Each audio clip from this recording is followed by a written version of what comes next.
Stop. ඔයාට පුළුවන් නම් වතුර වලින් ගෑස් හදලා මොකක් හරි පුච්චලා පෙන්නපන්. ගයිස් අද මට හම්බෙලා තියෙන චැලෙන්ජ් එකත් එක්ක මම කරන්න හදන්නේ වතුර වලින් ගෑස් හදන්න. ගයිස් මම කෝකනට් කියලා මගේ ආරක්ෂාවට සන්ග්ලාස් දෙකක් ගෙනාවා. අපි ඒක දාගමු. නළුවා වගේ ඉන්නවනේ. පුළුවන් නෑනේ. ගයිස් අද වැඩේට වතුර බෝතලයක් ඕනේ. වතුර ඕනේ. ඒ වගේම සීලම් බැටයක් ගෙනාවා. මේකේ පැත්තකින් වඩ බලා ගන්න පුළුවන් සුපිරි කට්ටක් තියෙනවා. මේ පැත්ත තියෙන්නේ බෝතලයට හයි කරගන්න. මෙතන තියෙන විශේෂම දේ තමයි වතුර වලින් විතරක් ගෑස් හදාගන්න බෑ. ඒ හින්දා මම අද වැඩේට ගෙනාවා කාබයිඩ් කැටයක්. මේ කාබයිඩ් කැටෙන් ස්වල්ප ප්‍රමාණයක් මේ බෝතලෙට එකතු කරගෙන වතුර එකතු කරලා තමයි අද කාබයිඩ් හදාගන්න දන්නේ. අපි බලමු කොහොමද අද වැඩේ වෙන්නේ කියලා. මුලින්ම වතුර බෝතලය ගත්තා. අපි මේකේ මුලිය අරගමු. ජෝ. අපි මුලින්ම මේකේ හිලක් විඳගමු. ගන්න පුළුවන් මම මේ පොඩියට හිලක් විඳගන්නේ. නැත්නම් වාතය එළියට පිට වෙන්න පුළුවන්. ගයිස් දැන් මේ මූඩිය හිලට මේ සීලම් බැටි මේ පැත්ත හයි කරගන්න ඕනේ. පරිස්සමෙන් හයි කරගන්න. වැඩි හයියෙන් බස් යන්න එපා. ඊළඟට අපි මේකට වතුර පුරව ගමු. පරිස්සමෙන් වතුර පුරව ගන්න. මේ බෝතලෙන් කාලක් වගේ වෙන්න පුරව ගන්න. ගයිස් අපි ඊළඟ මේ වතුර බෝතලයට කාබයිඩ් කැලි දා ගන්න ඕනේ. ඉක්මනින් දා ගන්න ඕනේ.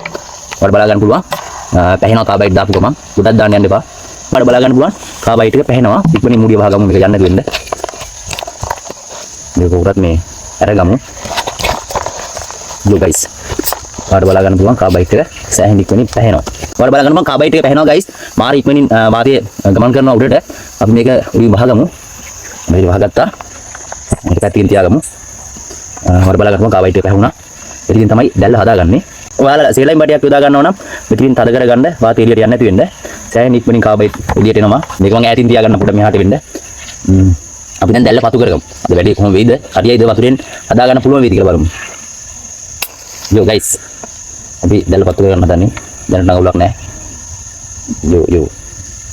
ඔයාලා බලා ගන්න පුළුවන්. උඩ ලංකා නම් ඇති. සද්දෙකුත් ඇහෙනවා.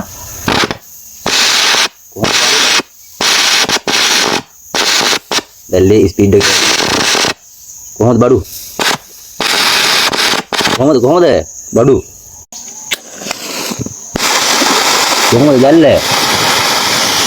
ඉතිරි දැල්ලක් අපි සෙනික ගිනි තියා ගමු. ගිනි ගන්නවා කියලා බලමු. යෝ ගයිස්. ගිනි ගන්නවා සෙනික ගිනි ගන්නවා. වැඩි මෙතන මම රත් කරන්න යන්නේ. මම අර සීල් කරගත්තු නැති හින්දා. කොහොමද දැල්ල? ගයිස් ඔයාලා බලා ගන්න පුළුවන් දැල්ල කොච්චර කරත් මේ නිවෙන්නේ නැහැ. පොඩක් අඩු වෙනවා විතරයි. මාර්ම දැල්ලක් තියෙන්නේ. ඉතින් මේ වගේ දේවල් බලන්න ඕන අනිවාර්යෙන්ම මාව ෆලෝ කරන්න, මගේ channel එක subscribe කරන්න. මම ගෑස් ප්‍රශ්නෙට ස්ථීර විසඳුමක් දෙනවා. followers-ලා මේ වෙද්දී 85000ක් ඉන්නවා. followers ලක්ෂය වෙච්ච ගමන් මම අනිවාර්යෙන්ම මේ ගෑස් ප්‍රශ්නෙට ස්ථීර විසඳුමක් දෙනවා. දැල්ල නම් සුපිරි guys. මේ වගේ දේවල් බලන්න ඕන නම් මොකද කරන්න ඕනේ? මාව follow කරන්න, මාව subscribe කරන්න. nice challenge.